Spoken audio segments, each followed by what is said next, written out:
მე ბევრი ადამიანის გამომისმენია რომ მე რა მომღერალი ვარ ეგ გლეხისგან. ჩვენ ამ ხალხს უნდა დავანახოთ რომ ისინი არიან ყველაზე მნიშვნელოვანი ადამიანები ჩვენი ქვეყნისთვის.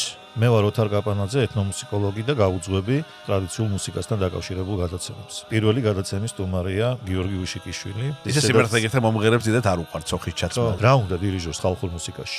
ყოველთვის ამბობდა რომ ხალხური სიმღერა უნდა იყოს ძალიან შორს კლასიკური მუსიკისგან. ჩვენ ველოდებით უკვე ახალგაზრდებს, რომლებიც წელს მოვლენ და ჩააბარემენ საქართველოს უნივერსიტეტის შესაბამის პროგრამაზე. ვისაც სწავლა უნდა და ვინც უნდა გაიგოს რა არის ქართული სიმღერა და გალობა, უნდა ჩააბაროს ჩვენთან. და ჩვენც როდესაც ფოლკლორს ვეხებით, არ უნდა დაგავიწყდეს, რომ პირდაპირ ვეხებით ხოლმე ჩვენს ეროვნულ სულს. რანაირად შეიძლება იმ რა წყობაშიც მღერის ქართველი, ის წყობა მიუსადაგო ქრომატიულ ინსტრუმენტზე. შენ მილიონს იღებ და მე ნულს, რანაირი კონკურენცია ახლა ჩვენ შორის. ის უნდა ითქვას, რომ ნოტებზე კარგად არ გადადის ხალხური სიმღერა. ჩოხები შეიძლება ეცვათ ამ ბავშვებს ან კლასიკური გუნდია, რომელიც მღერის ხალხურ სიმღერას. ფოლკლორს არ უნდა აკადრო ასეთი რამე, რომ მაშინ ესე ვთქვას, კი ბატონო.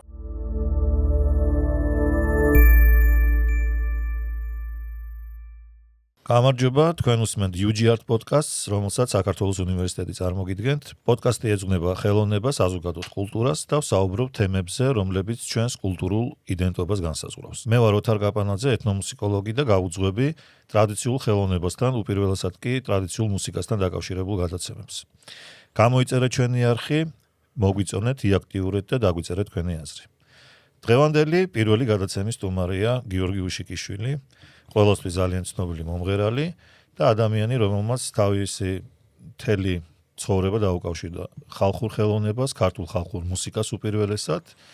იყო წლების განმავლობაში საქართველოს ფოლკლორის სახელმწიფო ცენტრის დირექტორი და საზოგადო ძალიან დიდ პოპულარიზებას უწევს ქართულ ტრადიციულ მუსიკას და სწორი მიმართულებით რასთავარია. დიდი მადლობა გიორგი დღევანდელ გადაცემაში მონაწილეობისთვის და უნდა ითქვას, რომ გიორგი უშიკიშვილი არის ამ პოდკასტის იდეის ავტორი და მადლობას გიხდი ზოგადად ამ იდეისთვის და იმ შესაძლებლობისთვის, რომელიც მე პირადად მომეც.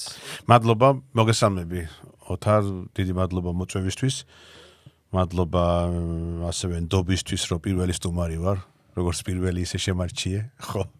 მე ზოგადად ვფიქრობ, რომ ძალიან საინტერესო პლატფორმა, ზოგადად ძალიან საინტერესო კონტენტია პოდკასტი რა, იმიტომ რომ ჯერ ერთი ის რომ საქართველოს საკმაოდ უკვე მომრავლდა, ასეთ საინტერესო თემატური პოდკასტები, შეიძლება ასე ითქვას და იცი რა, ძალიან თავისუფალი საუბარი შეიძლება სხვადასხვა თემებზე და ეხლა აი ამ ერაში, როდესაც ყველას უკვე რაღაცა პლანშეტი უჭირავს ხელში, მობილური ტელეფონი, კომპიუტერები არსებობს, ლეპტოპები არსებობს, ხო?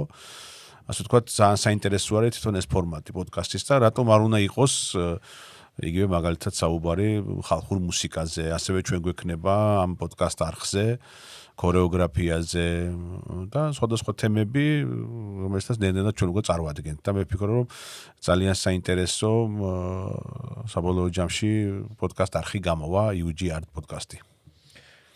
უნდა ითქვას, რომ ჩვენ სფეროში, ტრადიციულ მუსიკაში და საზოგადოებრივ ალბათ ტრადიციული ხელოვნების სფეროშიც ამგვარი ტიპის სივრცე არ არსებობს.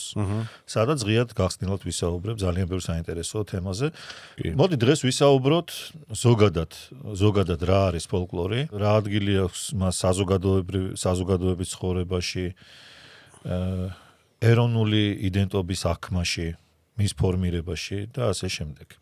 კი, ვისაუბროთ, მანამდე მინდა რომ მე აღნიშნო და ხათაშორის მადლობა გადაუხადო საქართველოს უნივერსიტეტს, ერთ-ერთი ძალიან დიდი მხარდაჭერისთვის, ეს მხოლოდ პოდკასტი არ იგულისხმება, იმიტომ რომ ჩვენ შენიცი კარგად და მე შენს მაყურებელს უნდა უთხრა, რომ ჩვენ გვაქვს ორი საბაკალავრო პროგრამა საქართველოს უნივერსიტეტში, ახალი, ერთი არის ქართული ცეკვის ან მსოფლიო ხალხთა ცეკვის დამდგმელი ქორეოგრაფია და ასევე სულ ახალ ხანს ჯერ მიღება არ ქონია, გაიხსნა ახალი პროგრამა, ეს არის აკრედიტირება მოხდა ამ პროგრამის, ეს არის ქართული ტრადიციული მუსიკა, სადაც შეისწავლიან ახალგაზრდები ქართულ სიმღერას და გალობას, ხო?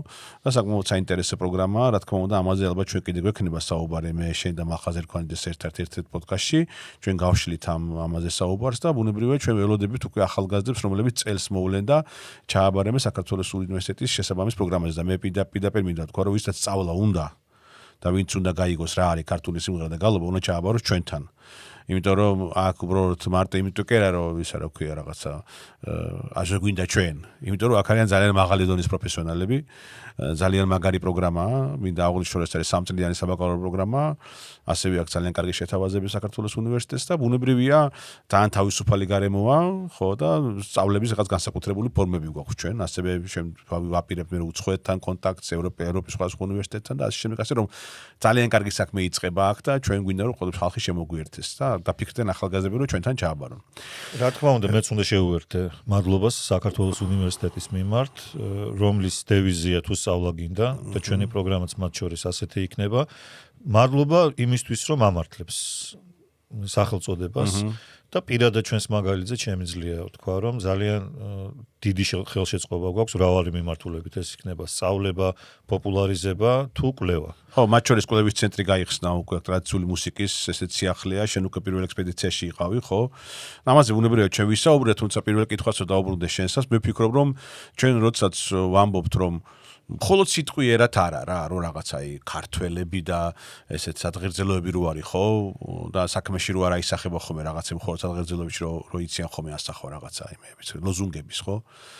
ფოლკლორი არის ის ღირებულება, რაც რეალურად არის ჩვენი უდიდესი არამატერიალური მემკვიდრეობა, რომელიც გასაზღვრავს ჩვენს იდენტობას და სწორედ ახლა ჩვენ როდესაც აი ამ გზა გასაყარზე ვართ, ხო, როდესაც ჩემდა გასაკვირად და ჩვენ და სამწუხაროდ ჯერ კიდევ რაღაცა ადამიანები სვავენ იმას, რა ქვია, კითხვას ევროპა თუ ასე ვთქვათ, ჩრდილოელი მეზობელი, მაგრამ მე დარწმუნებულია რომ ჩვენ ძალიან მალე ვიქნებით სწორედ ამ ჩვენი ევროპული ოჯახის წევრები, სწორედ აი ჩვენი იდენტობისთვის და იმისთვის რომ ჩვენ გამორჩეულები ვიყოთ, გვჭირდება ჩვენი კულტურული ღირებულებების შენარჩუნება. ასე ვთქვათ, დიდ მეტწილად ამას რა თქმა უნდა განსაზღვრავს ქართული სიმღერა, ქართული ცეკვა და ასე შემდეგ, იმიტომ რომ მე და შენც ბევრი გვისაუბრია, სხვასთანაც ბევრი მისაუბრა და უნდა თქვა რომ ჩვენ ქართულ კულტურაში, ჩვენ მემკვიდრეობაში გვაქვს ძალიან ბევრი საინტერესო რამ, ვფიქრობ რომ უცხოეთ დასავლეთისთვის და ზოგადად უცხოეთისთვის, მსოფლიოსთვის, მაგრამ მე ვფიქრობ რომ გამორჩეული მაინც არის ქართული მრავალხმიანობა და ქართული ცეკვა, რომელიც აი ძალიან გამოგვარჩევს ქართველებს სხვა ქვეყნებისგან და ამიტომ რომ თვითონ შიგნით ეს ყველაფერი იმდენად მრავალფეროვანია, სხვათა შორის აი მაგალითად კახური სიმღერა, გულის სიმღერისგან ისე განსხვავდება, რომ შეიძლება ვიღაცას სხვა ქვეყნის სიმღერებიც კი ეგონოს. აი ეს მრავალფეროვნება საბოლოოდ განსაზღვრავს აი ამ თავარ ღირებულებას ქართული სიმღერისა. ამიტომ ბუნებრივია ჩვენ თავარი ამოცანა ჩვენი რა არის ოთარ ხო? აი მაგალითად ჩვენ ახლა რას ვაკეთებთ, რა იქ სკოლები გავხსენით, ტრადიციული ხელოვნების სკოლა იქ ბათუმში დავდივარ, რუსთავში დავდივარ და ასე შემდეგ. ანუ ახლა ონლაინ სწავლება გვინდა რომ დავიწყოთ უცხოეთში მცხოვრები ქართველი ბავშვებისთვის, ხო? ანუ მე ვფიქრობ და ჩვენ ყველა ერთად ვცდილობთ რომ აი ყველა საშუალება გამოვიყენოთ იმისთვის რომ ადამიანებს ვასწავლოთ ქართული სიმღერა. ყველა საშუალება გამოვიყენოთ ამის, როგორც ფიზიკურად ჩასვლით და სწავლებით, ასევე ონლაინ და სხვადასხვა პროექტებით და ასე შემდეგ და ასე შემდეგ. ასე რომ მეტი დაინტერესება უნდა მოხდეს საზოგადოების მხრიდან და მიდე გითხრა შენ რომ ეს აუცილებელი არ არის მხოლოდ ჩვენ შევყუროთ მაგალითად მთავრობა რას იცავს. ხალხია თავად მთავრობა და შესაბამისად ხელისუფლება არის თავად საზოგადოება და ხალხი, ხო? ამიტომ ჩვენ თვითონვე უნდა ავიღოთ ასე ვთქვათ მნიშვნელოვანი ბერკეტები, რომ რაც შეგვიძლია გავაკეთოთ. აი ეს სწორედ ეს ბერკეტი გვაქვს ჩვენ საქართველოს უნივერსიტეტში. საქართველოს უნივერსიტეტის ნება იმისა, რომ მათ ასე ვთქვათ მოუარონ ჩვენს ტრადიციულ კულტურულ მემკვიდრეობას და ხათაშორის მალხაზ ერქვანიძეს ქონდა ძალიან საინტერესო სტატუსი, როცა ისამობს, რომ ახალი ერა იწყებაო ქართული სიმღერის და გალობის შესწავლისთვისაც. პრინციპში სწორად ასეა. თორემ მართლა განსაკუთრებული რაღაც ხდება აქ. ჩვენ თავი მისია არის რომ ხალხს სწორი ინფორმაცია მივაწოდოთ მუსიკალური ფოლკლორის ოთარ იცი რა მინდოდა მე თქვა რომ ძალიან მნიშვნელოვანი არის კრიტიკის ნაწილი. ახლა შენ რო თქვი რა ვისაუბროთ თუ აი ამ ზოგადად ამ სფეროსთან დაკავშირებით, რომ მე მაინც ვფიქრობ საზოგადოებამ მიეჩიოს იმას რომ მიიღოს შესაბამისი კრიტიკა. მე მაგალითად ხშირად მე შენგანაც მომისმენია მაგალითად ჩემს მიმართ რაღაც და რაღაცა მიმიღია, რაღაც არ მიმიღია. ეს იმას არ ნიშნავს. პირიქით კარგია, როცა ადამიანი რაღაცას გეუბნება, განსხვავებულ აზრს, ხო? არ გვიყვარს მოდი სიმართლეს გავუვარდეს. არა, შეიძლება არ გიყვარს, მაგრამ ძალიან მნიშვნელოვანია რა. ეხლა სასიამოვნო არა. მე მინდა რომ მაგალითად აგ რეპეტიციაზე რომ ვმღერი, მაგალითად სიტყვაზე ვამბობ, ფუჩევი რომ შენ მითხრა აქვე სანამ მე სადღაც წავალ და იქ ვიმღერებ და ისეთი მეტყვის, რომელსაც ჩემს მიმართ დიდად სიმპათიები არ გააჩნია, ხო? ასე აქედან გამომდინარე, კრიტიკის მოსმენა არის ჩემი აზრით აი პროფესიონალიზმის ნაწილი რა. ეხლა გასაგები არ არის სასიამოვნო, მაგრამ ეს უნდა შევძლოთ ყველამ და ბუნებრივია, აი ჯანსაღი კრიტიკა, რა თქმა უნდა, დაფუძნებულია აუცილებლად რაღაცა იმაზე რა ქვია, მტკიცებულებებზე, ხო, გარკვეული ეს ძალიან მნიშვნელოვანია, როდესაც ეხა ეს რაღაც არ მომწონს, ესე არ ხდება, ხო, არ მომწონს. შეიძლება არ მოგწონს, თუმცა ეგ არის შევსო ცუდია, მე რო რაღაც არ მომწონს. მაგრამ როცა შენ ამსაბუთებ რაღაცას, აი ამით რო აი ეს იმიტომ არის ესე რო აი ესე უნდა იყოს, ხო, ბუნებრივია იქ ეს უნდა იყოს მისაღები საზოგადოებისთვის და ამ გადაცემიდანაც რა თქმა უნდა იქნება ასეთი რამეებიც. მე საერთოდ ვფიქრობ, რომ თუ კი პროფესიულად იცი რომ რაღაც არასწორია და არაფერს ამბობ, ეს არა მხოლოდ გულგრილობა, არამედ დანაშაული პროფესიული. და ფოლკლორი არავის არ ეგონოს, რომ რომელიმე დარგზე ნაკლებია, ნაკლებად შესწავლა უნდა და პროფესიონალი მკვლევარი და მიმხედავი არ ჭირდება.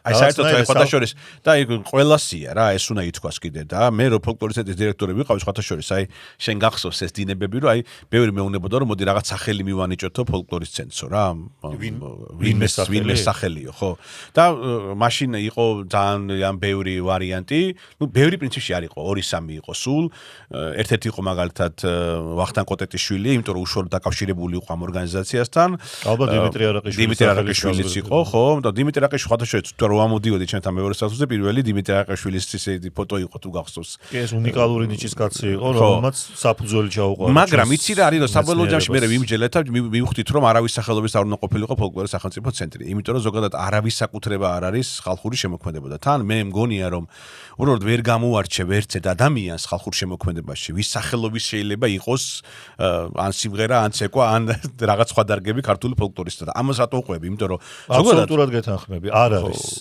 ჯანსაღი და სწორი მიდგომა როცა ვინმე სახელს ანუ ვიღაცებს ერთმანეთს ვადარებთ აი მაგალითად ვახუშტი კოტეტიშვილი უნდა შეადარო დიმიტრი არაყიშვილს იქ ნაწილობლი ივანე ჯავახიშვილს და რა საჭიროა და არა და მე მაგას გარდა მაგისა კიდე ძალიან ბევრი ვინმე მოდის შემსრულებლების თვალსაზრისით და დიდი ღვაწლი აქვს ქართულ სიმღერაში ქართულ ცეკვაში ქართულ რაღაც სხვადასხვა მიმართულებით ხო ასე რომ ახლა ერთი ადამიანი გამოვარჩევი სახელობის უნდა იყოს არა ნუ პრინციპში ეს რატომ მომყევი ეს ამბავი იმიტომ რომ ადამიანები არ უნდა ჩათვალონ ეს ვიღაცის ექსკლუზივია რა ეს არის ამ ქვეყნის ჩვენ ვართ უბრალოდ ეხლა ამ მადლობა ღმერთო ჩვენ მოგვეცას საშუალება რომ ამ პერიოდში ჩვენ რაღაცები შეგვიძლია რომ ვაკეთოთ ამ საქმისთვის ხო და არა იმიტომ რომ რაღაც ჩვენის მივიღოთ რაღაც გამორჩენა მივიღოთ ამით არამედ იმიტომ რომ ამ საქმე შევეხიდოთ როგორც ასე ეხიდებოდა ყველა თაობა ხო ამიტომ მოვიდა ამ დიდებულებით ქართული სიმღერა ჩვენამდე რომ ასე თაობები ამას ასე ვთქვათ აგრძელებდნენ ამატებდნენ საინტერესოდ ქმნიდნენ და ხა ჩვენც ბოდიში მაგრამ ჩვენ ამბიცია გვაქვს იმისა რომ ჩვენმა თაობებმა და ჩემაშვილებმა და შემაშვილებმა და შენმაშვილიშვილებმა და ჩემაშვილიშვილებმა ასეთივე სიდიადით როგორც ჩვენ ამით ვამოყობთ ასევე იამაყონ ქართული ფოლკლორით ხო კი პერსონალიებს რაც შეეხება აქვე გავიხსენოთ რომ ფოლკლორი რომელიც ინგლისური წარმომავლობის სიტყვა ქართულად შინაარსობრივად ნიშნავს ხალხურ შემოქმედებას და თვითონ სახელწოდებაში ძალიან კარგად ჩანს რომ ერთ კონკრეტულ ადამიანამდე დაყვანა იცი რა თან მეორე რაღაცა არის იცი რა ვიღაცები რომ ისმენენ ამას სიტყვიან რომ აი ვიღაცას ებრძვიან მაგრამ კიდე ერთხელ ვამბობ მე რომ ხანდახან ასეთი გადაწყვეტილებებია ხოლმე ცუდი ვიღაცეებისთვის მათ შორის ვის სახელსაც მიანიჭებ ასე რომ ხანდახან აკრინებს ხოლმე ადამიანებს პირიქით ვიდრე რაღაცა გონიათ რომ პატივს ცემენ არ შეიძლება ადამიანს იმაზე მეტი გაუკეთო რასაც შეიძლება მის სახელთან არ უნდა რაც არ უნდა დააკავშირო მის სახელთან ასე ძალიან მასშტაბურად მოდი. როცა ღვაწლი ისედაც არ აკლია ხო, ბუნებრივია, მაგრამ რატო უნდა ალაპარაკო ადამიანები, რომ აი რატო აი იმის სახელობის მაგალითად ან რაღაცა. ნუ არასწორია რა, ეხა და შესაბამისად მე ვფიქრობ, რომ არა, ადამიანები არ ალაპარაკო, ეს არასწორია. უბრალოდ ფოლკლორს არ უნდა აკადრო ასეთი რამე, რომ მაშინ ესე ვთქვა, კი ბატონო. და არც სხვა ღვაწლმოსილ ადამიანებს რომ ვიღაცები ერთმანეთს შეადარო. არ არის ამის საჭიროება, როცა ყოველს თავისი ადგილი აქვს ამ სფეროში. ისეთი დიდი ასპარეზია და სამწუხაროდ არა ვარ საერთოდ ძალიან ბევრი ადამიანი, ვინც იკვლევს და ჩართულია ამ თვალსაზრისით. ანუ კადრების დეფიციტი გვაქვს ნამდვილად. ანუ უამრავი სფეროა, სადაც ადამიანს შეუძლია რომ ახალი სიტყვას თქვას. ეს არ არის ძალიან ძველი მეცნიერება, არ ზუსტი მეცნიერება არ არის, თქვათ მათემატიკისნაირი რომ ბევრი რამე იყოს გამოკვლეული. უამრავი რამ არის ფოლკლორში, სამუსიკო ფოლკლორში, ქართულ სამუსიკო ფოლკლორში, რომელზეც ბევრი რამის დაწერა შეიძლება. გიორგი, რადგანაც მეც ამ სფეროს წარმომადგენელი კი ვიკვლევ ამ სფეროს, მაინც ალბათ კარგი იქნება, რომ კიდევ ერთხელ განუვარტოთ ისეთ მსმენელს, ვინც კარგად არ არის შეხედული, რა არის სინამდვილეში ფოლკლორი. ზოგჯერ ფოლკლორი ძალიან ბევრს, აი რაც მე მაწუხებს ხოლმე, გონია საკუთრივ ხალხური მუსიკალური შემოქმედება, რაც არ არის სწორი. ფოლკლორი არის ძალიან ფართო ცნება და ზოგადად ხალხურ ხელოვნებას ნიშნავს, მასში ერთიანდება ქორეოგრაფიაც, მუსიკაც, ამაზე მიკამაცია ზეპირ სიტყვიერებაც, ანუ ხალხური სიტყვიერება და ასე შემდეგ. ბევრს ატომღაც გონია ავტომატურად მიაკუთვნეს. არა, ზოგს პირიქით გონია, მაგალითად ზოგს გონია, რომ ფოლკლორი არ არის მუსიკა და არის მარტო მაგალითად გამოყენებით ხელოვნება, ხო, ასეთი არ არა, მე მგონია ასეთ შემთხვევები, მაგრამ ხო, აბსოლუტურად სწორად ახსენე, მინდა აღვნიშნო და ხოთა შორის ამაზე აღარ შევჩერდები, შენ ძალიან კარგად ახსენე, მაგრამ აი ხა მაგალითად სმენის თვალსაზრისით აი ადამიანები რო უსმენენ, აი საკმაოდ სერიოზული აღრევაა რა, ანუ რაღაცა აი ქართული ხმაში რო ესმით, ხო, ყველას გონია რომ ეს არის რაღაც ფოლკლორული, ხალხური და ასე შემდეგ და აი ძალიან სერიოზული პრობლემებია ჩემი აზრით დღესდღეობით განსაკუთრებით ამ მიმართულებით. და ამაზე რა თქმა უნდა შენ დარწმუნებული ვარ ძალიან ბევრს ისაუბრებ. გარდა იმისა რომ სიტყვა ფოლკლორის ვთქვათ გაგებაც ჭირს, ასე ვთქვათ ჭირს შინაარსის ასე ვთქვათ გაგებაც, ხო ანუ რა არის ზოგადად ხალხური მუსიკა. და ყველაფერი რასაც სამხმაში იმღერება არ არის ხალხური, ხო? ხო, მრავალხმიანობა რომელიც სხვათა შორის არის ევროპული ყაიდის ჩვენი, როდესაც ჩვენს ევროპულობაზე ვსაუბრობ. კი. ნამდვილად ჩვენი მრავალხმიანობა არის ევროპული ყაიდის, ამის შესახებ ძალიან ნათლად არგუმენტირებულად მიუთითებს ჩვენი მრავალხმიანობის ძალიან გამოჩენილი და ღვაწლმოსილი თანამედროვე მკვლევარი ბატონი იოსებ ჟორდანია. ასე რომ მუსიკალურადაც და ყველანაირად ჩვენ რა თქმა უნდა ევროპის ნაწილი ვართ, უბრალოდ პერიფერია ვართ გეოგრაფიულად სამწუხაროდ. რა არის საერთოდ ფოლკლორი? კიდევ ერთი ადამიანის მოსაზრება მინდა, რომ ვთქვა ციტატა ედიშერ გარაყანიძე, რომელიც ძალიან ახალგაზრდა გარდაიცვალა, მაგრამ უამრავი რამ მოასწრო, საზოგადოების დიდმა ნაწილმა. დედიკაცი იყო ძალიან. ამ ადამიანის შესახებ არ იცის. მას კითხა ერთ-ერთ ინტერვიუ არსებობს ამის შესახებ, რა არის ფოლკლორი? საკმაოდ რთული საპასუხოა ალბათ, მაგრამ ერთ სიტყვაში მოუჭრა ედიშერმა და უთხრა, რომ სულიერება. და ნამდვილად ასეა. ანუ როგორი სულიც აქვს ამა თუ იმერს, ზუსტად ისეთი ხელოვნება აქვს, არა მარტო სამუსიკო. და ჩვენც როდესაც ფოლკლორს ვეხებით არ უნდა დაგავიწყდეს, რომ აი პირდაპირ ვეხებით ხოლმე ჩვენს ეროვნულ სულს. მე მაინც ფიქრობ, რომ ყველა ძალიან კარგად ესმის ეს, ვისაც შეიძლება რაღაც განსხვავებული ზრახვები, ცუდი ზრახვები ქონოდა საქართველოს მიმართ, არ არის მისახვედრი ჩვენ ჩრდილოეთ მეზობელს გულისხმობ ამჟამად. ისტორიის სხვა ეტაპზე ალბათ ხვებსაც ჰქონდა და მათ შორის ფოლკლორის მიმართ დამოკიდებულება ჩვენთან დიდწილად არის სტერეოტიპული. აუ ძალიან ბევრს ხალხს გონია რომ ხალხური მუსიკა მაგალითად ხალხური სიმღერა არის ის რომელსაც სცენაზე ხედავენ, როდესაც ფოლკლორული ანსამბლი გამოდის, ჩოხაში ჩაცმული ადამიანები მღერიან.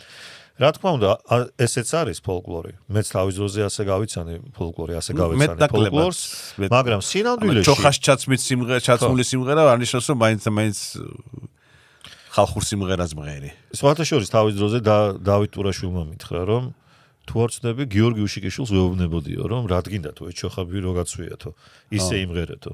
ისე ჩემ მაგალითზე მე შემიძლია ვთქვა, რომ ხო ჩოხა არ მჭირდება ნამდვილად, ანუ რაიმე ზედმეტ მოტივაციას არ მიჩენს.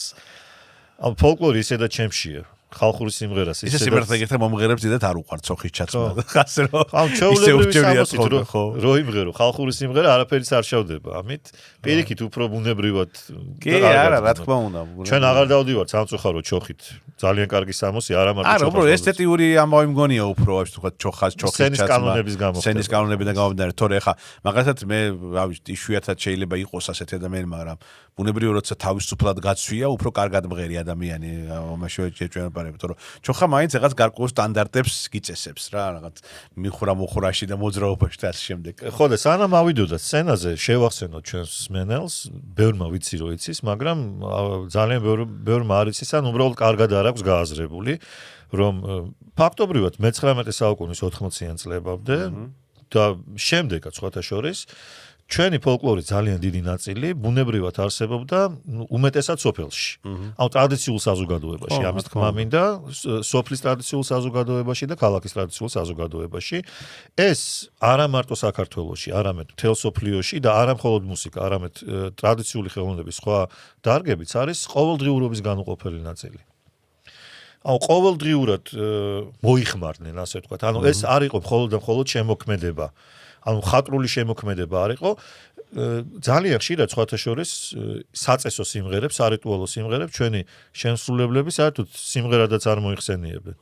არა და რეალურად რო შეხედო საკმაოდ მაღალი განვითარების მუსიკალური აზროვნებაა, მაგრამ ანუ აი თვითონ დამოკიდებულება ისეთი ქონდათ, რომ ცალკე რაღაც ხელოვნების ცალკე დარგად კი არ აღიქვამდნენ, სიმღერად აღიქვამდნენ ხოლმე ძალიან მაღალი რანგის განვითარებულ ნიმუშებს, სასიმღერო ნიმუშებს, ხო?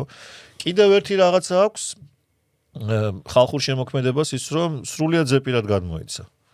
ჩაწერა ნოტებზე დავიწყეთ ჩვენ მე-19 საუკუნეში და საერთოდ ისიც უნდა ითქვას, რომ ნოტებზე კარგად არ გადადის ხალხური სიმღერა. ძალიან ხშირად ეს პირობითი თარგმანია, ზოგჯერ კიდე ძალიან ცუდი თარგმანიც. ამ ყველაზე სანდორამ არის ყოველთვის ხმოვანი ჩანაწერი, ну საუკეთესო შემთხვევაში ვიდეო ჩანაწერი. კიდევ რა არის საინტერესო, რომ ძალიან ხშირად ხალხურ შემოქმედებაში მხოლოდ ერთი დარგი არაა ხოლმე წარმოდგენილი ტრადიციული შემსრულებლების მიერ. ანუ ამას ჩვენ უწოდებთ სინკრეტიზმს, როდესაც სხვადასხვა სახელოვნებო დარგი თანაარსებობს დაუნაწევრებლად. კი ბატონო. აი მაგალითად, დღემდე სვანები, როდესაც საფერხულო სიმღერას იტყვიან, თავადაბავენ თავადღერია. ან როცა საცეკვაო სიმღერა ჟღერს და სადაც კი ტას გაიგონებენ, აუცილებლად უნდა იცეკვონ. ხო, ანუ ამ შემთხვევაში დაუნაწევრებელია ერთი მხრივ. სიმღერაც კაცმა რო თქვას დაუნაწევრებელია სიტყვისგან და მუსიკისგან, ხო? და ჩვენ შემთხვევაში ემატება ხოლმე ძალიან ხშირად მესამე ქორეოგრაფიული კლასი. ხო, კიდევ რა არის, რაც ეხლა ამას რატომ ყვები, რომ აი ეს ყველაფერი რო შევადაროთ იმას, რაც ხდება სცენაზე, ნახავთ, რომ ძალიან განსხვავდება. ანუ სცენაზე ძალიან ხშირ შემთხვევაში, როდესაც ანსამბლები გამოდიან, არც ზეპირად სწავლობენ, ან სხვანაირი გზით შეიძლება. იცი რა, მოდია წავიდეთ ესეთი აი ამ კუთხით და ხოთაშორის უნდა აღვნიშნო ერთი რამ კიდე, რომ რაღაც გარკვეულ პერიოდში ჩვენ პატარები ვიყავით, მოდი ასე ვთქვათ. რაღაც გარკვეული სტანდარტებიც კი არსებობდა მათ შორის რეპერტუარის. აი ამ სასცენო ფოლკლორული ანსამბლებისთვის. ანუ რაღაცები იყო, რაც უბრალოდ აუცილებლად უნდა გემღერა. რაღაც სავალდებულო რეპერტუარი. ხო, აი ხარ ოდოიას თუ არ მღერის ანსამბლი, მაგალითად ის რანაირად შეიძლება რომ ანსამბლი იყოს, მაგალითად თვითონზე ვამბობ რა. არა მხოლოდ ამ თვალსაზრისით, ბოდიში გიორგი, არამედ გამორჩეულად მაღალი განვითარების მქონე მუსიკალური ნაწარმოებები იყო ხოლმე, ფაქტობრივად. მუსიკალური ნაწარმოები შეიძლება უწოდო იმ ტექსტში როგორც გამოიყენებდნენ ხოლმე ხალხურ სიმღერას, ნაწარმოებს მაინც ნაკლებად ვიყენებთ. ხო, აი მაგალითად იგივე რაღაცა ნამგლური მაგალითად ეს ბიჭო და პური შემოსულა, ნამგლური შემოსულა, ეს ეგ ეწოდებული ეს რაღაც სიმღერების გაერთიანება რო არის, ხო? და ამ შემთხვევაში რა იკარგებოდა ვარიანტულობა, იმიტომ რომ ჩვენ ვიცით რომ ხალხური არა, ვარიანტულობაც იკარგებოდა და ასევე ის რეპერტუარი, რომელიც საბოლოო ჯამში ახლა ჩვენ ყველა ვიცით რომ არის ძალიან ბევრი და მადლობა ღმერთს რომ არიან პოპულარული ანსამბლები, რომლებიც იღებენ ძალიან ბევრი საინტერესო აუდიო ჩანაწერს და ხოთაშორის მინდა აღვნიშნო ერთი რამ, რომ აი ის რეპერტუარი, რომელსაც ახლა მეუყვები ხო, რომელიც სტანდარტული რეპერტუარი, თითქოს გაქრა უკვე აი ახლა იმ საზოგადოებრივ ამ ანსამბლების. ვიღაცამ კი შემოინახეს ისევ. მაგრამ აინც ხვდებიან, რომ რაღაცები უნდა შეცვალონ რა.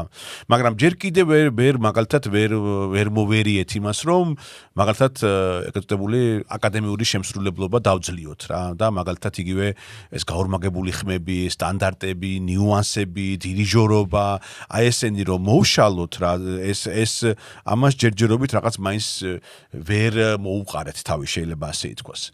და კიდევ ვერ მიხვდნენ ადამიანები და ძალიან სამწუხარო ერთი ამბავი კიდევ რომ სახელმწიფოსგან რომელიც აფინანსებს ანსამბლებს ძირითად შემთხვევაში მაინც იმ ანსამბლებს აფინანსებს რომელიც აი აკადემიური შემსრულებლებით გამოირჩევა.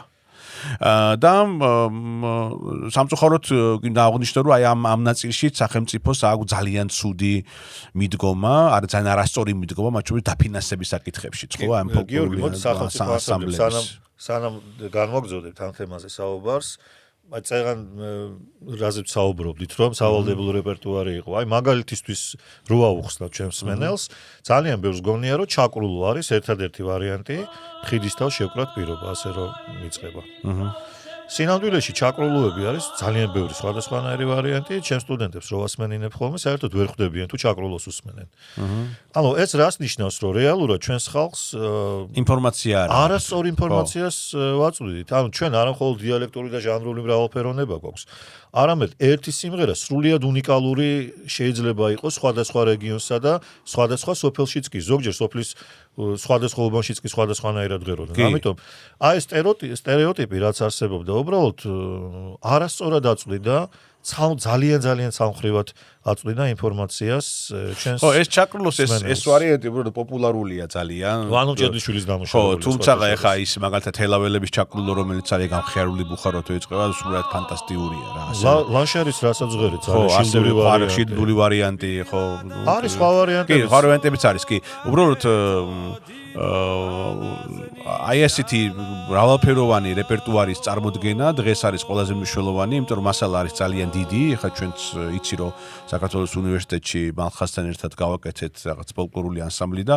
აი ეხლაც რომ მუშაობთ რაღაც რეპერტუარზე, ხო? სწორედ ამ ძველი რეპერტუარისკენ ძალიან საინტერესოა ლევან მუღალაშვილი მათ შორის და არჩეულებრივი სიმღერებია, რომელიც ბევრი ხათაშორის იქიდან ამღერი არ არის. ანუ არის საშუალება რომ ჩვენ ძალიან საინტერესო, ასე ვთქვათ, გავაცოცხლოთ რაღაც გარკვეული ტიპის რეპერტუარი, ხო, ყველა კუთხეში. ამიტომ ეს არის ძალიან მნიშვნელოვანი და კარგი გასაკეთებელი და ასევე ძალიან მნიშვნელოვანია კიდე ერთი რამ, რომ აი შესრულების მანერა ხო არ იყოს ძალიან ეგეთი კარიკატურული რა. აი მოდი ვთქვათ, საიდან წარმოიშვა ეს შესრულების ზოგ შემთხვევაში აი ბოდიშვიხტი ზოგ შემთხვევაში მაგალითად 20 წლის ბიჭი მღერის და რაღაც ძალიან ბაძავს მაგალითად 80 წლის კაცს რაღაც იმაში რა ქვია, ხმაშიც რაღაც იმაში რა ქვია.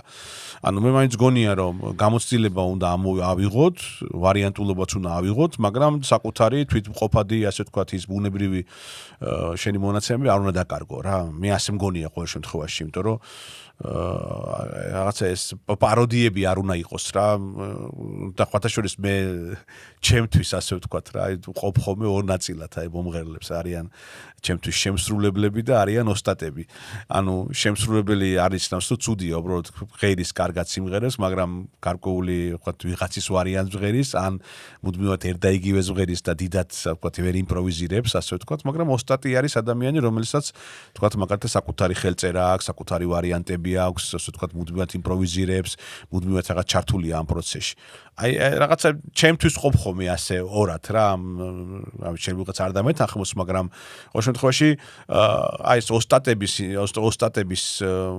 ოსტატებზე ძალიან ბევრი რამე დამოკიდებული ზოგადად რა იმიტომ რომ ოსტატები გარკვეულწილად ქმნიან რაღაც საკუთარ სახეს შემოქმედებაში კი ბატონო ეს კიდევ ერთ-ერთი თვისებაა რომელიც ტრადიციულ მომღერლებს აქვს ეს არის იმპროვიზება ძალიან ხშირ შემთხვევაში ჩვენი ტრადიციული მომღერლები უბრალოდ ვერ მღერიან ერთნაირად გარდა იმისა რომ სხვები როცა ერთნაირად მღერიან ეს არ კი არ მღერიან უბრალოდ ვერ მღერიან ძალიან ხშირად ვერ მღერიან ხო ცნობილი ამბავია დიდი გულული ბანი ვლადიმერ ბერძენიშვილი ერთ-ერთ ჩაწერაზე რომელსაც ღეროდა მოუწია საკუთარი ნამღერის სწავლა რომ ის ფირი რო გაწყდა თუ გაფუჭდა ხო ანუ იმპროვიზება კი და მე პროდიუსერმა მოითხოვა პროდიუსერი თუ მაშინ ხმის რეჟისორი თუ ვინც იყო რედაქტორი უფრო სწორად მოითხოვა რომ ეს ძალიან კაი იყო და იქნებოდა მე ბატონი ოთარი ასწავლიდა და ვერ მიხვდა რა უხრეს ხო ანუ იმპროვიზაცია არის ეს არის ხო ბუნებრივია ამით გადარჩა რეალურად ქართული სიმღერა სწორედ აი ამით არის ამით ვამოყოფთ ჩვენ ამიტომ არის მდიდარი რომ სწორედ ასეთმა ადამიანებმა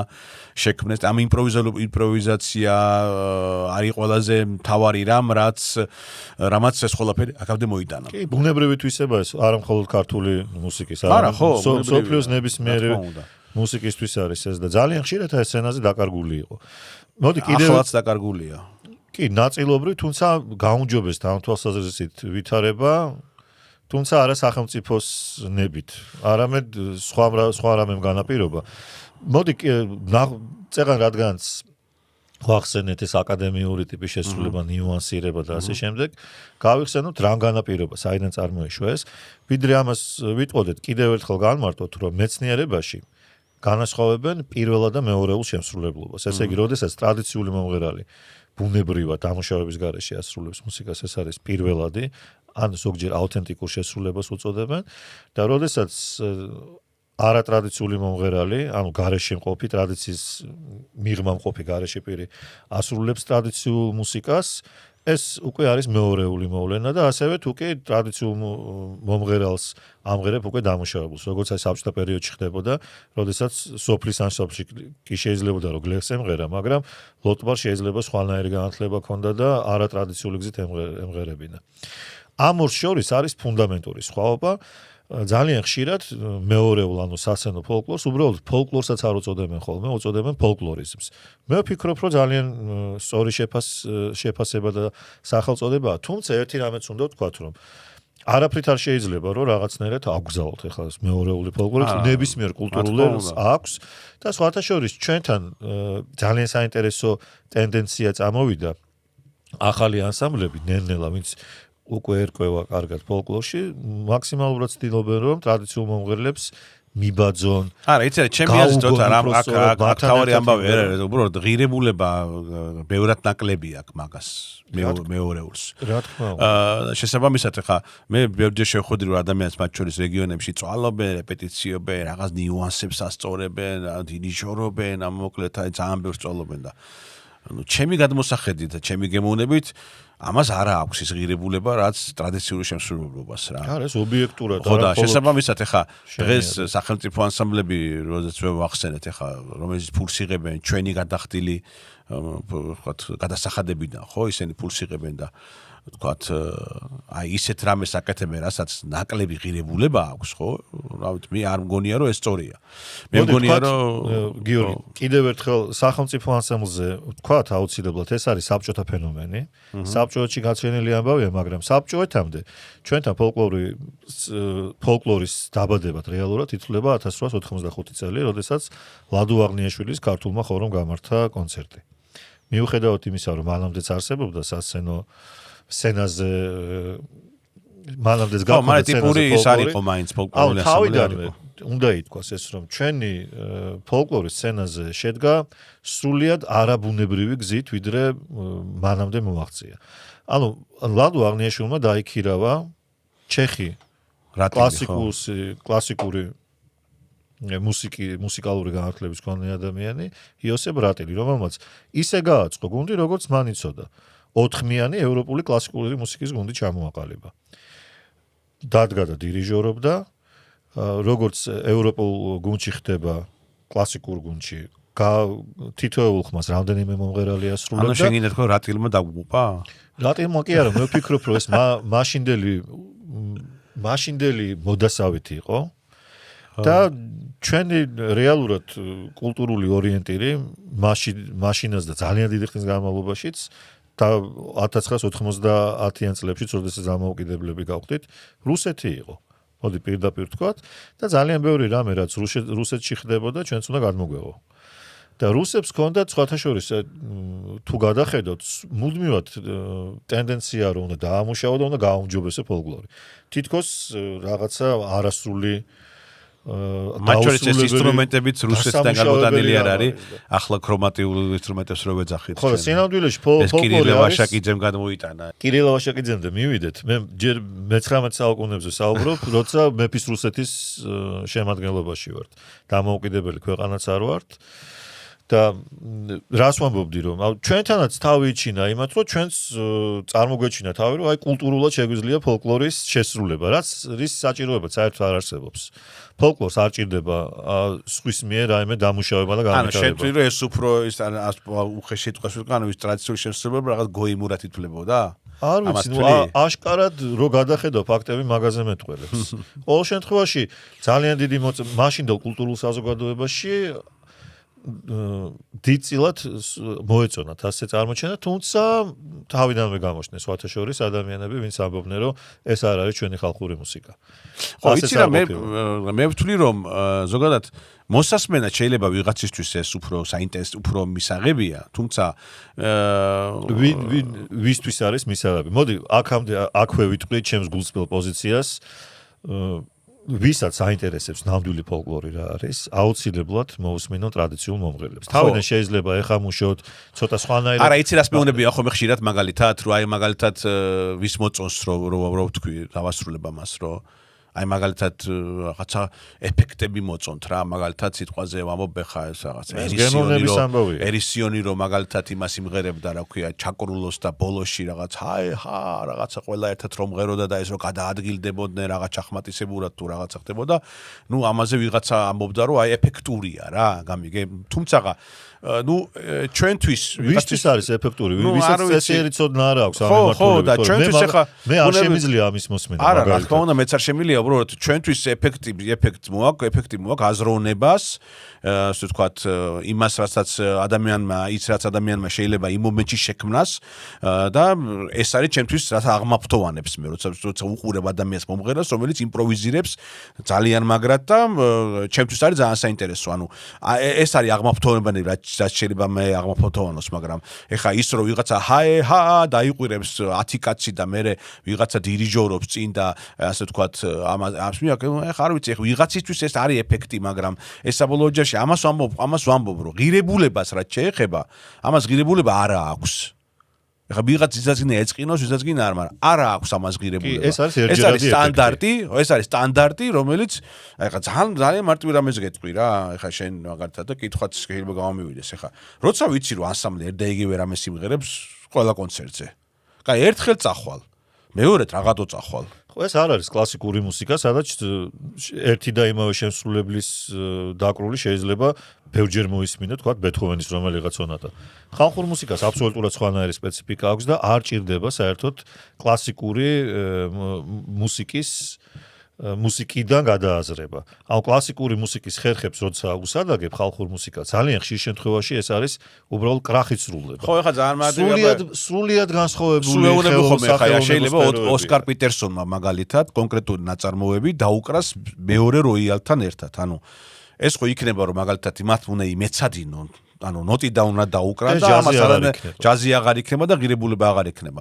ასე არის ამ შემთხვევაშიც რა, როცა მაგალითად ადამიანებს ამეცადინებენ რომ ერთნაირად იმღერონ, მაგალითად 10-მა პირველი ხომ ერთნაირად იმღეროს. ანუ სრული რაღაცა კატასტროფაა რა და ნუ აბსოლუტურად არანაირი ღირებულება არ გააჩნია. ან მაგალითად ანსამბლს რომელსაც ფოლკლორულ ანსამბლს რო პრეტენზია გაქვს რომ ფოლკლორული ანსამბლი ხარ და ქრომატიული ინსტრუმენტები შეგაქვს, რაც ძალიან სამწუხაროდ ხედავ ხა.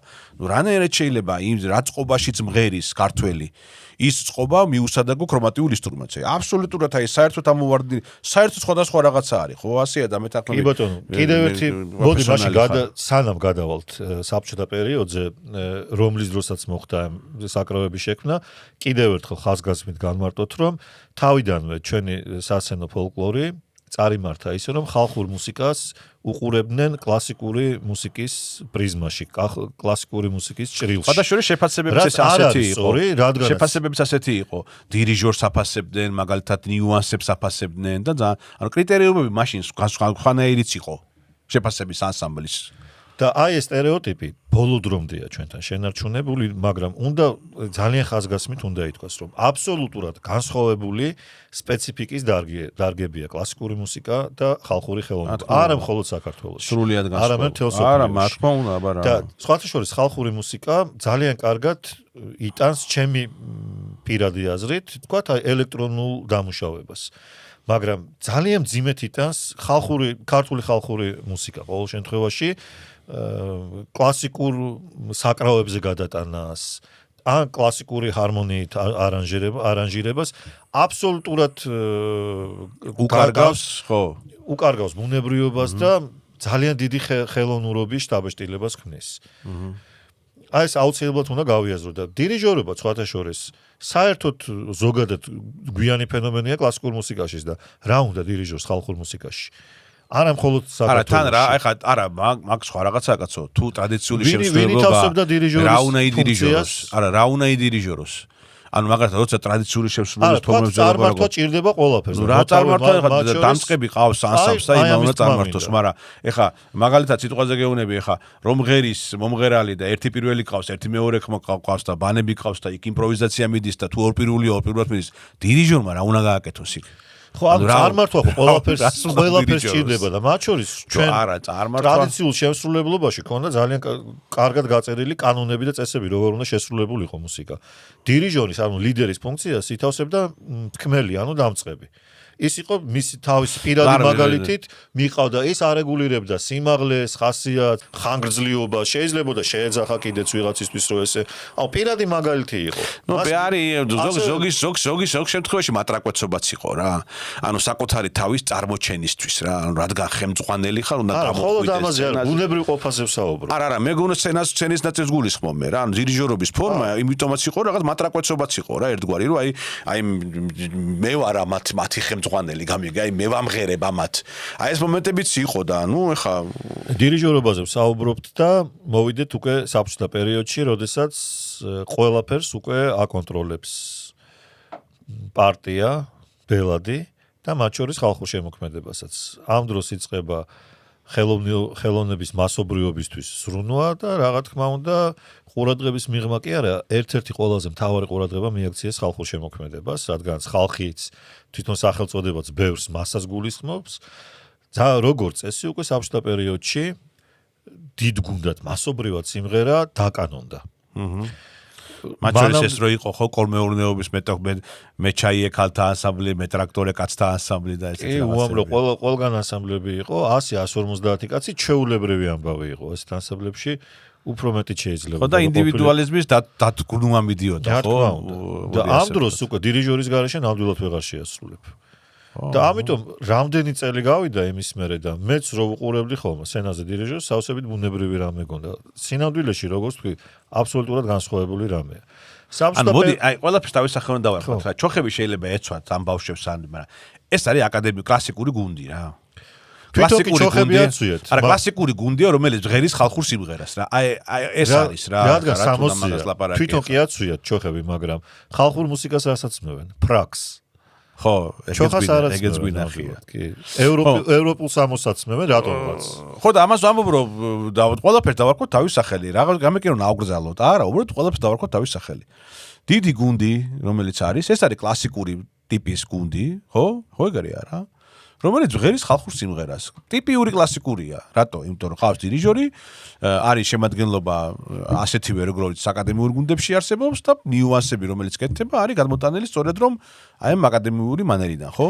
მოდი სხვათა შორის ერთი რამე თქვა, თუნდა მაგას ლაპარაკი. საბჭოთა პერიოდში დამკვიდრდა და მთელი სტუდენტობა ჩვენ სპეციალურ ლიტერატურაში ვკითხულობდი ქართული ხალხური საგუნდო მუსიკა. ხო, კი, არის. მუდმივად ესე იყო და სინამდვილეში რო გადავხედოთ ახლა ჩვენ ძველ ჩანაწერებს, ტრადიციულ მომღერლებს, როგორც წესი, უდიდეს შემთხვევაში ჩვენი მუსიკა მოითხოვს ანსამბლს და არა გუნდს. თავარი ამბავი, რაც ჩვენ უნდა გავაკეთოთ პოპულარიზაცია ჩვენ უნდა გავაკეთოთ თოთო. არის ის რომ შემსრულებლობა აი ასე ჩვენ ტრადიციული შემსრულებლებს ვეძახ. ეს არ არის ჩვენი ახირება. ეს არ არის ვინმეს ახირება. არც ჩემი, არც ჩემი, არც მახარგო ერქვანიძის თუ ადამიანების, რომლებიც ამით არიან დაკავებულები რა. ეს არის ის, რაც არის გადარჩენა ქართული სიმღერის. და ეს არის კანონიკა თელ სოფლიოში შეიძლება ასე ითქვას და არა მარტო საქართველოში, რომ იმპროვიზაცია და ზედახმების განსაკუთრებით თითო შესრულება და აზროვნება სიმღერის დროს და ვარიანტულობა და ასე ვთქვათ აი კონკრეტული სიმღერის დროს რა შენეული ვერსიების შექმნა სწორედ არის ის რაც არის ბუნებრივი გარემო ხალხური შემოქმედებისთვის. ეხლა ეს ვიღაცას მოწონს თუ არ მოწონს ეს სხვა ამბავია, მაგრამ ნუ ეს ასეთი უნდა იყოს რა. ანუ არ გამოვა სხვანაირად. ამიტომ ამ ყველაფერს თავის სახელი დავარქვათ. დიდი გუნდი რომელიც არის და ვთქვათ შედგება 60 ადამიანისგან. ნიუანსირება, დირიჟორობა, ანუ ეს აკადემიური გუნდისთვის დამახასიათებელი ფორმები აქვს რა. ეს არის აკადემიური გუნდი, რომელიც უბრალოდ ღერის ხალხურ სიმღერას როგორც ნაწარმოებს. თორე ის ასევე წარმატებით ღერის სხვა ნაწარმოებებსაც კლასიკურს მუსიკის ნაწარმოებებს. ამიტომ აი ეს უნდა გაიმიჯნოს ერთმანეთისგან და უნდა ვთქვათ, რომ ეს არის ხალხური სიმღერის აკადემიური შემსრულება, ეს არის გავლენებით, ვთქვათ, აკადემიური, ვთქვათ, ფორმებისა და მეორე არის ჩვენი ტრადიციული ქართული შემსრულებების ფორმები, რომელიც არის გზა გადარჩენის ხალხური მუსიკის. რომელსაც 1000 წლეულები აქვს გამოვლილი, გამოცდილია პრაქტიკაში. და მათ შორის კუბაშიც რომ ღერიან მათივე ხალხურ მუსიკას, იქაც ასეთი ფორმები ღერიან და ასევე კორსიკაზე მაგალითად და ასე შემდეგ. ასე რომ ეს რაღაცა ისა ჩვენ ვიგონებ. გიორგი, ეგ ძალიან საინტერესო თემაა, ახლა რასაც შეეხე. რეალურად რა მოხდა საბჭოთა კავშირის პერიოდში და მერეც. თუ კი მანამდე ანსამბლები იღებდნენ ყველაფერს ხალხისგან, ანუ იგივე რატილიც დადიოდა იწერდა სიმღერებს და მერე თავისებურად აკეთებდნენ ხოლმე ანსამბლში. რა მოხდა, რა შეიცვალა ამ დროს? ანუ თუ კი სასცენო ფოლკლორს ყვებავდა ხოლმე სოფელი ძირითად შემთხვევაში. საბჭოთა პერიოდში შეიცვალა მიდგომა, ანუ პირიქითი პროცესი დაიწყო, როდესაც სასცენო შემსრულებლობამ უკვე შეაღწია ტრადიციულ ყოფაში, ტრადიციულ მუსიკოსებში. ეს არის ტრაგედია. ამან ძალიან დიდი ხანი გასტანა და დღესაც სამწუხაროდ უნდა ითქვას, რომ ეს პროცესი ჯერ კიდევ არ არის დაძლეული. ძალიან ხშირად კი, რა თქმა უნდა, ახლა მე-19 საუკუნესთან და მე-18 საუკუნესთან, მე-20 საუკუნესთან შედარებითაც ბევრი რამე ძალიან მიილია ჩვენს ტრადიციულ ყოფაში, მაგრამ მე მაინც მგონია, რომ კლავად შეიძლება რომ ტრადიციულ შემსრულებლობას სული ჩავდე. კი, მაგრამ ნახე უყურე, მოდი ძალიან მარტივად მივუდგეთ ამ საკითხს რა. მე ისეთი კარგად შენთან ერთად და ცალკეს ძალიან ბევრი მივლია საქართველოს სხვა რეგიონში, ძალიან ბევრი ადამიანს და შემსრულებელს ვიცნობდი და ვიცნობ დღესაც და მათთან უშუალო კონტაქტით და უშუალოდ მეგობრობით და მინდა გითხრა ერთი რამ, რომ ამ ადამიანებს ხშირად აქვს კომპლექსი სხვათა შორის აი ამ ტრადიციული შემსრულებლებს, იმიტომ რომ ძალიან ბევრი მეუბნება ხოლმე ასეთ რამეს და მეუბნებოდა ყოველ შემთხვევაში, რომ აი, ნუ იცი რა, ჩვენ კი მღერით ამას და რასაც ჩემ ძალიან მოგწონს შენ და რაღაცა, მაგრამ აი ნახე ხა თბილისში როგორ მღერიან რა, რომელსაც ფულს აძლევენ და სტატუსები აქვთ და ეს სახელმწიფო ქვია და უცხოეთში დადიან და რაღაცა აქეთ-იქით რა. ანუ მაგალითი რა არის მათთვის, აი ეს არის ძალიან მნიშვნელოვანი.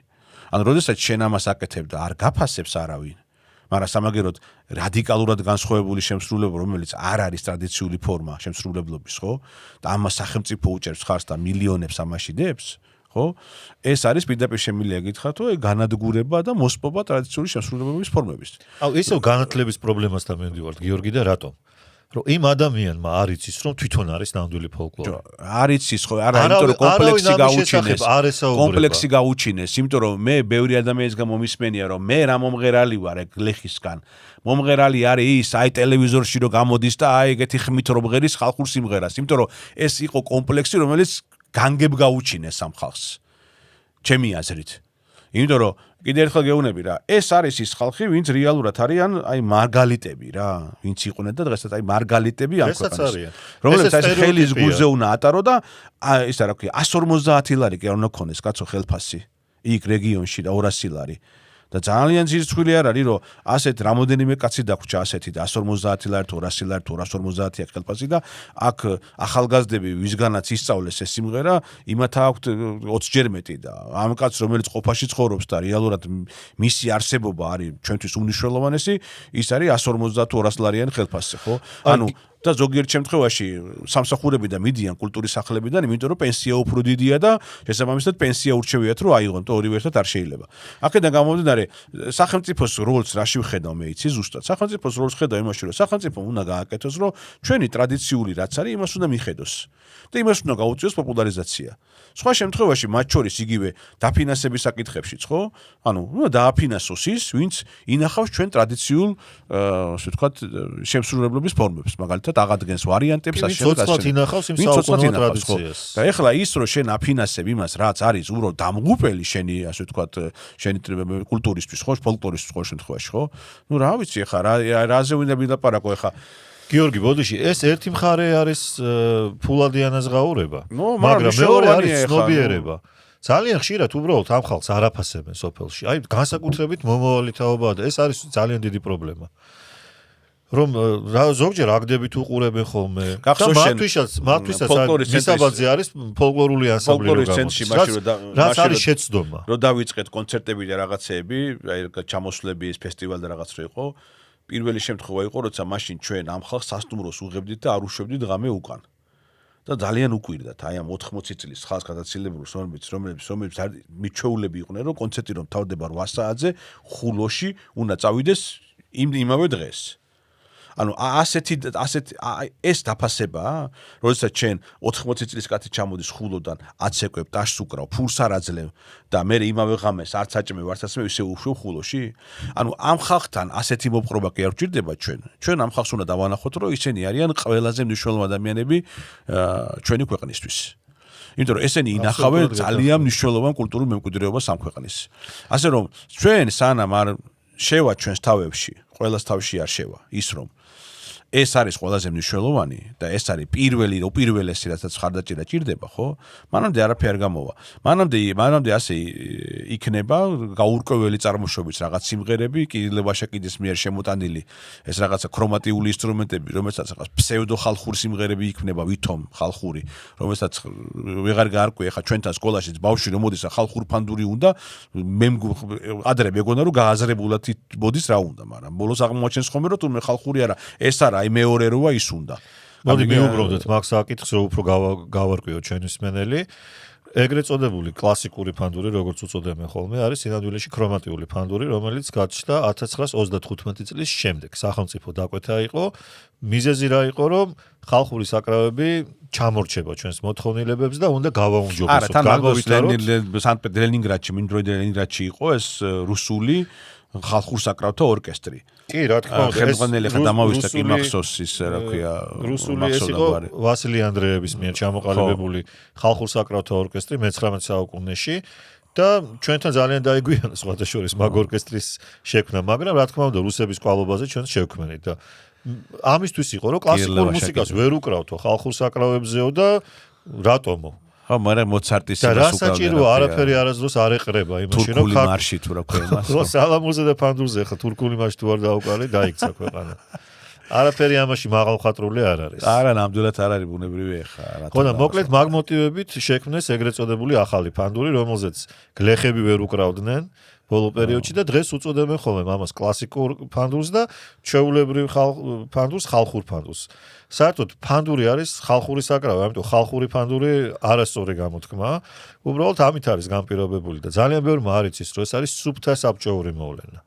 მაგრამ ძალიან დიდი ნაწილი ახალგაზრდობის ამ საკრავზე არის დამოკიდებული სამწუხაროდ. ბევრმა არ იცის, რომ ძალიან დიდი შესაძლებლობა აქვს. ფანდური არის ერთი და ეს არის ხალხური, მაგას კი, რომელსაც დიატონური ტიპის სწობა ქონდა, ანუ თეთრი კლავიშები რო ავიღო და შემდეგ საბჭოელებმა გადაწყვიტეს, რომ განავითარებინათ. ხო, მაგრამ მოდი ესეც უთხრათ ხალხს, რომ ანუ ეს წყობა არ არის საიდანღაც მოტანილი წყობა, ხო, რასაც ახლა ჩვენ ხალხურ ფანდურს აქვს ეს წყობა. ეს არის უნიკალური წყობა. და გარდა მაგისა არის განივთებული სიმღერის შესრულებაც ასე ხდება, ხო? ანუ არატემპერირებულია ის დამღერი, რომელსაც ჩვენი წინაპრები მღეროდნენ, ხო, ასე? ხო, ანუ ისეთ ბგერებს იღებენ დღემდე, რომელსაც ვერ მიაგნებ ფორტეპიანოზე, ხო და ანუ შესაბამისად აქედა გამომდინარე ფანდურიც და ინსტრუმენტიც ყველა მათ შორის ხალხური იყო არატემპერირებული, ხო? ხო ესეა?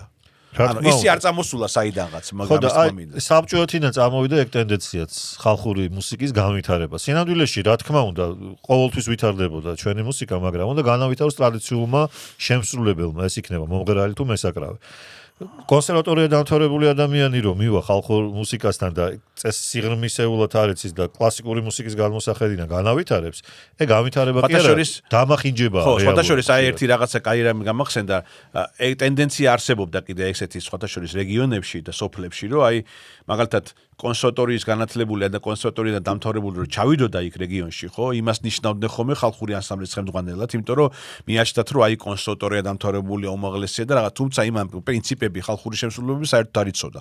აქედან გამომდინარე, ბოლოს აი მეც კი როდესაც დავდიოდი რეგიონებში, მაშინაც კი ჯერ კიდე იყვნენ ადამიანები, რომლებიც ამ პრინციპით მუშაობდნენ. ნუ დღესაც კი არიან სამწუხაროდ ახალგაზრდები მათ შორის, მაგრამ ასე რომ ამ ნაწილმაც დამოკიდებულებამ რომ აი კონსერვატორია განათლება უნდა ყოფილიყო, ამანაც ძალიან დაღი დაასვა სწორედ ამ შემსრულებლობას, რომ ისინი მიდიოდნენ და არ იცოდნენ რას აკეთებდნენ. კლასიკური მუსიკის განათლება საერთოდ არ ნიშნავს, რომ ტრადიციული მუსიკა იცის. ხო, რა თქმა უნდა. აბსოლუტურად განსხვავებული სფეროა. და ხოთა შორის ამაზე ძალიან ბევრს საუბრობდი ხოლმე, ძალიან დიდ კლასიკოსთან შეიძლება ასე ითქვას, სოსო კეჭაღმაძესთან. ბატონ იოსებ კეჭაღმაძესთან, ლეგენდარულ უნიკალურ კომპოზიტორთან, რომელიც დავდიოდი საოცრად აფასებდა ხალხის შემოქმედებას. ვიდრე პირდაპირ გითხრა, რომ ხო ასეთი კლასიკური მუსიკის და კლასიკური განათლება ქონდა ადამიანს და ასეთ ქმნილებებს წერდა, ხო, თუ ქმნიდა ასეთ ნაწარმოებებს. და ყოველთვის ამობდა, რომ ესე იგი ხალხური სიმღერა უნდა იყოს ძალიან შორს კლასიკური მუსიკისგან. აი ასეთი განათლების დონე კარიკაცია და რა უნდა ყოფილიყო. იმიტომ ზუსტად ეს მოდა არსი ამ ყველაფრისა. და სამწუხაროდ სხვებს ეს არ ესმით რა. იმაზე მასზე ნაკლები განათლებით მქონე ადამიანებს ეს არ ესმით. და არ დაგვავიწყდეს ისევ საკითხი, რომელზეც რამდენჯერმე შეგაწყვეტინა გიორგი, სახელმწიფო ანსამბლები, რომელიც საბჭოთა ფენომენია და უნდა ყოფილიყო ეტალონი, მისაბაძი. როგორი უნდა იყოს, როგორ უნდა შესრულდეს ხალხური შემოქმედება. საერთოდ შორის თავის დროზე საინტერესო ისენიც იყო ტენდენციები, რომ ფაქტობრივად ეთნოგრაფიულ გუნდივით იყო, ეთნოგრაფიული გუნდივით, ჩამოყავდათ კონკრეტული კუთხის მომღერლები. სანდრო კავსტადის პერიოდს როდესაც სხვადასხვა კუთხის სხვადასხვა ხელმძღვანელობა და არ მახსოვს რომელი იყო სამწუხაროდ, მაგრამ ეს ტენდენცია იყო, მაგრამ დიდწილად რაც ჩამოყალიბდა სახელმწიფო ანსამბლი, ჯერ ერთი არ დავგავიწყდეს 40-იან წლებში ჩამოყალიბდა, ხო? ხალხურ საკრავთა ორკესტრი მიიწება თავის დროზე, დიდხანს ვერა. ხალხურ საკრავთა ორკესტრის ყოვლად არაბუნებრივი მოვლენაა, ჩვენთან არ არსებობდა. ჩვენთან ტრადიციულად უკრავს ორი სხვადასხვა საკრავი. თქვათ აი ორფანდურზეც კი ერთდროულად არავინ არ უკრავდა. და აღარ მაქვს საუბარი ხალხურ საკრავთა ორკესტრზე, სადაც საქართველოში არსებული ყველა საკრავი ერთად შეყარეს. გარდა ამისა ახალი საკრავები გამოიგონეს, ბას-ფანდური და კონტრაბას-ფანდური, პირველი ჭიანური, მეორე ჭიანური, მესამე ჭიანური და არ ვიცი რა, სრული საშინელება. ფანტაზია არ გამოიგონეს. ხო, მაგრამ აი სახელმწიფო ანსამბლს რაც შეეხება, და სახელმწიფო ანსამბლი რითი პოზიციონირებდა, რომ იყო ტიპიური და დაერქვა აკადემიური. აკადემიური დამსახურებული მუსიკა არის კლასიკური მუსიკა. ლეგენდარული საყვარელი. ეს აკადემიზმი არ ჭირდება ხალხურ. რამდენი სახელი ქონდა შეგდით? რაღაც საქართველოს სიმღერისა ცეკვის სახელმწიფო აკადემიური დამსახურებული საყვარელი ძვირფასი. ნუ ეს აკადემიური მაინც აუცილებლად იყო ხოლმე ხაზგასმული, რომ აი აკადემიურობა და ხალხური სიმღერა ერთად ვერ ძოვს. როგორც წესი არ არის საჭირო. არ აქვს აკადემიური ბუნება გალობასაც კი, რომელიც პროფესიული მუსიკა იყო, ასეთი კლასიკური მუსიკის გაგებით აკადემიზმი არ ჭირდება. სხვათა შორის მინდა თქვა, რომ თავის დროზე როცა ერისიონმა 100 წლის თუ 120 წლის იუბილე აღნიშნა, მაშინ დავინტერესდი სხვათა შორის. არასწორი, არა. არასწორი ხო, არა, რა თქმა უნდა, იმიტომ რომ 40-იან წლებში შექმნილი. აღნიაშვილის გუნდმა მანამდე შეწყვეტა. რა კავშირშია აღნიაშვილის გუნდთან? ასე შეიძლება ნებისმიერ ანსამბლმა თავისი მემკვიდრე ჩათვალოს აღნიაშვილის გუნდი, მაგრამ ედი შერგარაყანიძე ფაქტობრივად ძალიან კარგად დაასაბუდა სხვათა შორის. ხო, და მაგაზე სხვათა შორის მე დოკუმენტებიც კი მოვნახე, მე ესე იგი 37-დან რომ დაიწყეს ეს არ იყო ოფიციალურად ანსამბლი სანდრო კავსაძის მიერ და 40-იან წლებში თუ 40-41 წელი იყო მახსოვს, როდესაც ბრძანებულებას კი გამოიცა მათ შორის მაშინდელი ხელისუფლების და ჩამოყალიბდა სიმღერისა ცეკვის ანსამბლი. არანაირი კავშირი არ აქვს აბსოლუტურად აღნიაშვილის გუნდთან და არანაირი 120 და 150 წლების არ არის.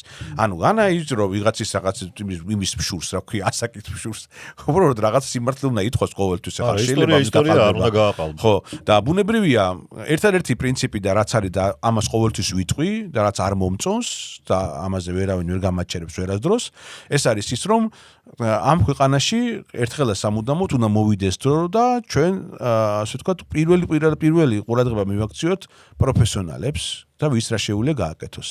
და ვინ რა გვარია, ეს უნდა იყოს აბსოლუტურად მეორეხარისხოვანი. იმიტომ რომ დღეს და ხვალას და ზეგაც კონკრეტულ ორგანიზაციებს უნდა ხელმძღვანელებდნენ მაღალი დონის პროფესიონალები და არა ვიღაცის შვილები, ვიღაცის შვილიშვილები და ასე შემდეგ. მე ძალიან მარტივ რამეს გეტყვი. მე პირადად მე მევდე პირადად პირობას, რომ შენთან როგორც მეგობართან, რომ ისა რა ქვია, სვისი შვილი თუ უფრო ნიჭიერი იქნება, ჩემი შვილი იმაზე წინ არასდროს არ დადგება. მათ შორის სიმღერაში, ნებისმიერ ამაში. ნებისმიერ საქმეში, შენი ქვეყანა არ ხო, და აქედან გამომდინარე, სახელმწიფო სიმღერისა ცეკვის ანსამბლი, რომელიც შეიქმნა 40-იან წლებში, არის ამ ერის საკუთრება და არა კონკრეტული გვარის. და შესაბამისად ეს ფეოდალიზმი, რომ ისე ნოქია, мама რო აღარ არის, ახლა იმის შვილი უნდა იყოს, რომელიც ნაკლებად ნიჭიერია და ასე შემდეგ, სხვა უფრო ნიჭიერები არსებობენ, ხო? ეს თუ არ დავამთავრეთ და ეხლა ამაზე თუ არ ვისაუბრეთ ჩვენ, ეს არასდროს არ მორჩება, ხოთარ? ამაზე უნდა ვისაუბროთ. ამაზე არ უნდა მოვერიდოთ საუბარს. ანუ დღეს ამ ადამიანზე ვიც არის ხელმძღვანელი, რა ვიცი, აი თითებს გავწდები იმდენ ადამიანს ჩამოგეცი, რომელიც მასზე ბევრად ნიჭიერია და მასზე მეტად ბევრი გაკეთება შეუძლია. მაგრამ ამ ადამიანების პრობლემა ისაა, რომ კონკრეტული გვარი არ არის.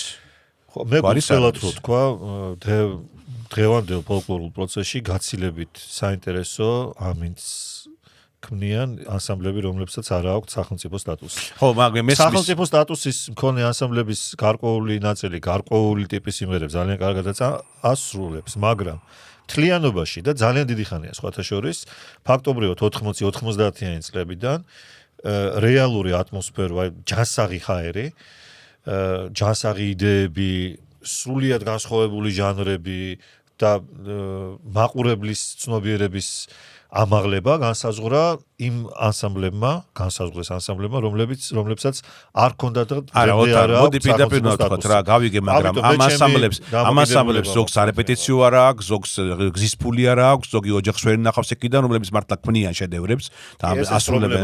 ხო და ამიტომ კიდე ერთხელ დიდი ბოდიში, მაგრამ სახელმწიფო უნდა შეცვალოს მიდგომა მაშინ რა. ან საერთოდ ადგენა გააუქმონეს სახელმწიფო ანსამბლი და რაღაც ფონდი გააკეთონ და ამ ფონდიდან წლის განმავლობაში დაფინანსდეს სხვა ესეთი ანსამბლები, ვინ შეიტანს რაღაც გარკვეული კრიტერიუმებით.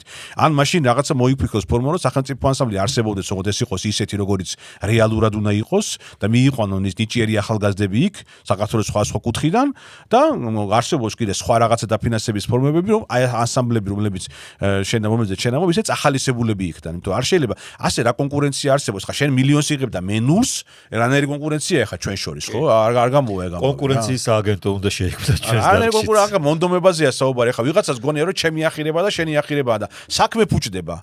ქვეყნის საქმე ფუჭდება.